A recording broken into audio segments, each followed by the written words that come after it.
Welcome to the Sermon in the Valley with Pastor Rob Eller. If you like what you hear, please subscribe to the podcast and share it with your friends and family. Thank you.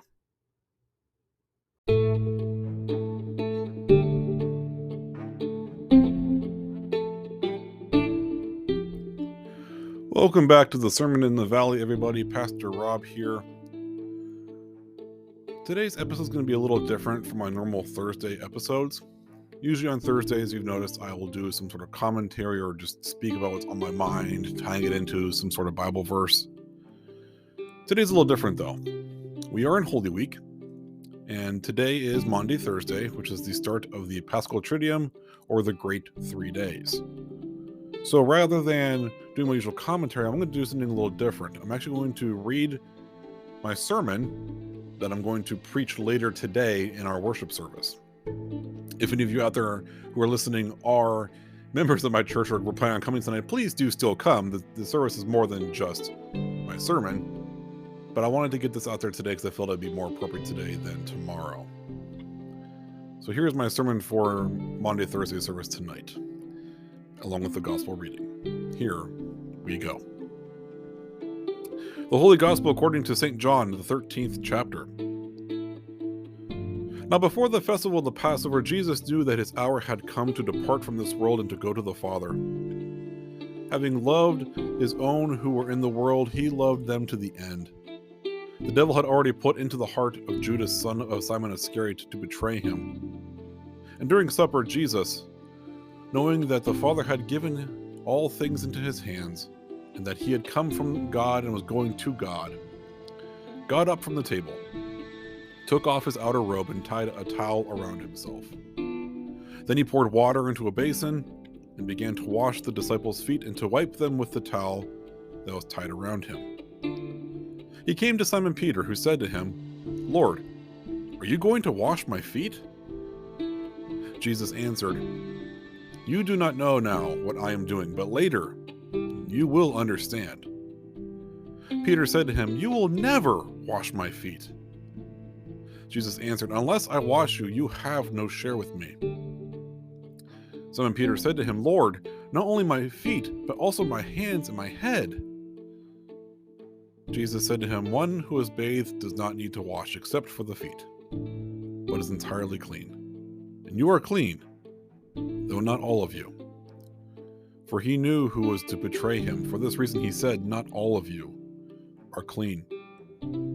After he had washed their feet, had put on his robe, and had returned to the table, he said to them, "Do you know what I have done to you? You call me teacher and Lord, and you are right, for that is what I am. So if I, your Lord and teacher, have washed your feet, you also ought to wash one another's feet.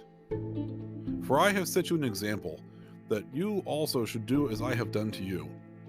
Very truly I tell you, servants are not greater than their master, nor are messengers greater than the one who sent them. If you know these things, you are blessed if you do them.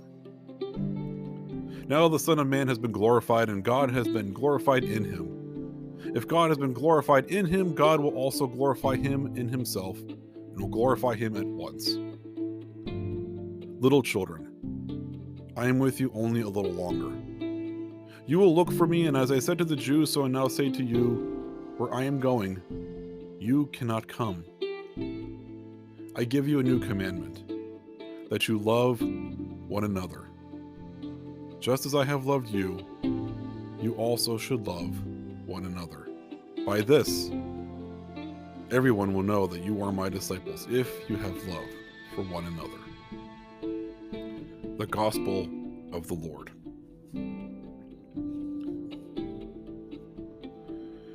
Today is Maundy Thursday. This is the anglicizing of the Latin word mandatum, which means command. There are two separate commands that we associate with Maundy Thursday. The first one is Jesus instituting the Eucharist during the Last Supper with his command that we do this in remembrance of me, from the Gospel of Luke, and our second reading tonight from 1 Corinthians. This is what we most commonly associate Maundy Thursday with, which is why many churches will do First Communion tonight. When I say the words of institution later for communion, instead of saying in the night in which is betrayed, I will say on this night in which he was betrayed.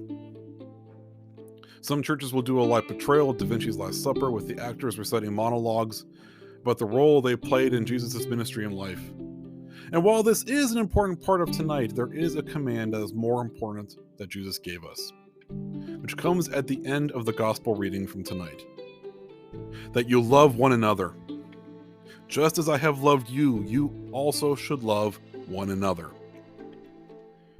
Everything Jesus has taught his disciples and the crowds that came to hear him and ask for healing, it all leads up to those simple 5 words. That you love one another. Jesus' life has been one of humbleness. While there have been times in the Gospel of John where he has been very open about being the Messiah, Jesus never did that as a means of bragging or to make himself feel more important. It was so that he could open the eyes and minds of those he was teaching.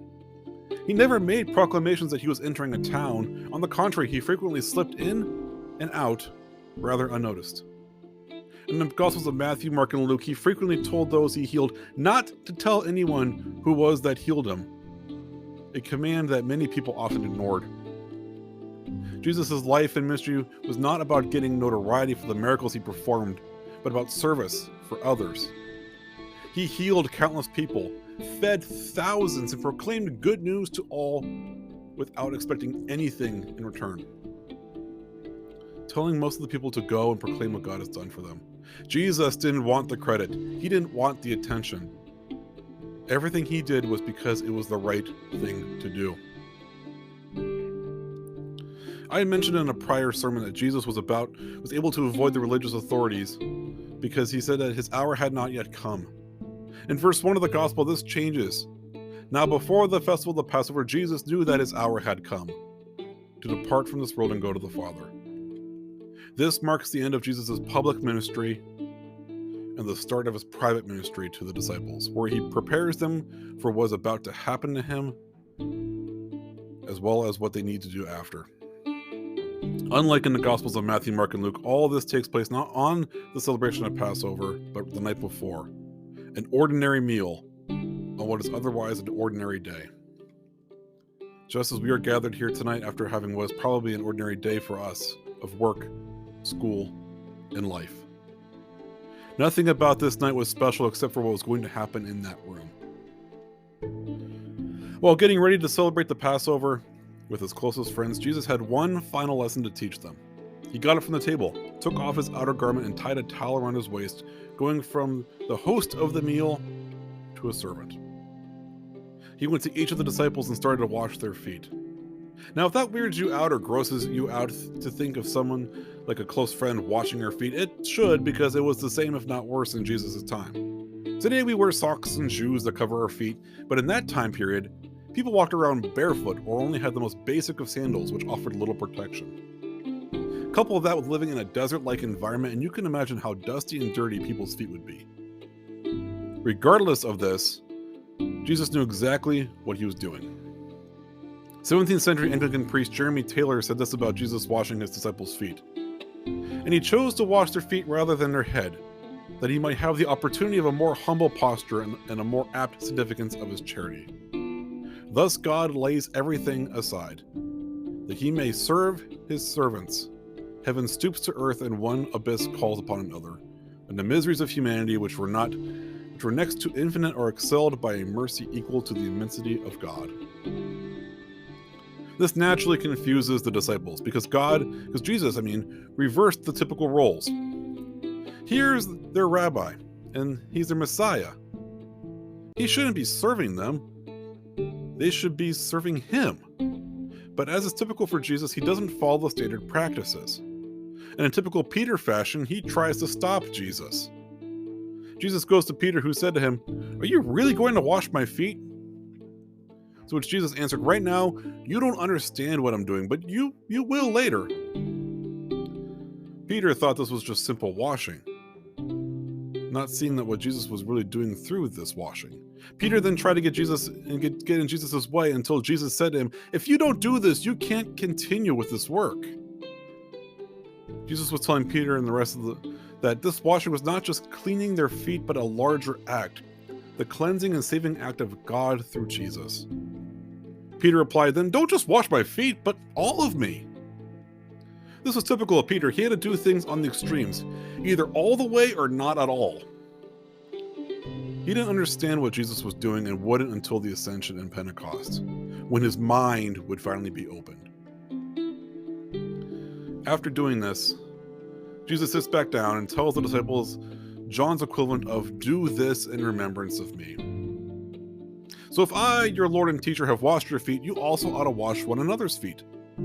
For I have set you an example, that you also should do as I have done to you. In other words, just as Jesus the Messiah has served his disciples, the disciples should follow that example and do the same for others. Now, Jesus didn't mean for the disciples to literally go and wash the feet of everyone they encountered, but humbling, Jesus came to serve those in need on the margins and who have been ignored, and he commanded his disciples to do likewise. And by saying that the servants are not above the master, he was reminding the disciples that they are not above the people they are serving, because they too were not the ones that were served. All of this was to show love. Humbling oneself to serve others was how Jesus showed love toward his disciples and how he commanded the disciples to show love for others. While we remember Jesus in the bread and the wine of communion, the real command of "do this in remembrance of me" is loving and serving others. That is how we remember Jesus, by loving others. This love, agape, is unconditional love, love that has no end, love that is for everyone. Don't believe me? Who did Jesus share the first Eucharist with, and whose feet did he wash? Judas, the disciple who betrayed Jesus to the religious authorities. Jesus knew what was to come. He knew who was going to betray him, and he still shared a meal and washed his feet. Jesus extended the same love to Judas that he did to Peter and the rest of the disciples, as well as everyone he came in contact with. Jesus understood the role that Judas had to play, and he knew Judas's true character. He was human and a sinner, just like the disciples and just like us. Jesus got up from the table, literally arose just like he would from the grave on Easter, and took the basin and towel to wash the feet of the disciples. This was not an act of weakness, but one of power and empowering service that was nothing less than a foretaste of the resurrection to come in a few days. And just as Paul said, as often as we eat this bread and drink the cup, we proclaim the Lord's death until he comes. We stumble or shuffle our way to the basin and towel. We claim the power of loving service, as sure as a foretaste of what it means to love one another, as the bread and wine are a taste of heaven. We are to share this love with everyone around us, no exceptions, period. Jesus knows that none of this can be understood by those who say they follow him. It can only be lived. He doesn't tell us how power and authority can be so humble. Rather, he commands us to wash one another's feet so that we also might experience the power of voluntary humility. He doesn't explain how God can be completely expressed by the offer of his life unto death. Rather, he commands us to love one another the way he loves us. And it is through this love, as the well-known camp song goes, that they will know we are Christians. Eat this bread, drink the cup, love one another, and do these things in remembrance of the one who loved us, died for us, and commanded us to do so. And all of God's people said, Amen.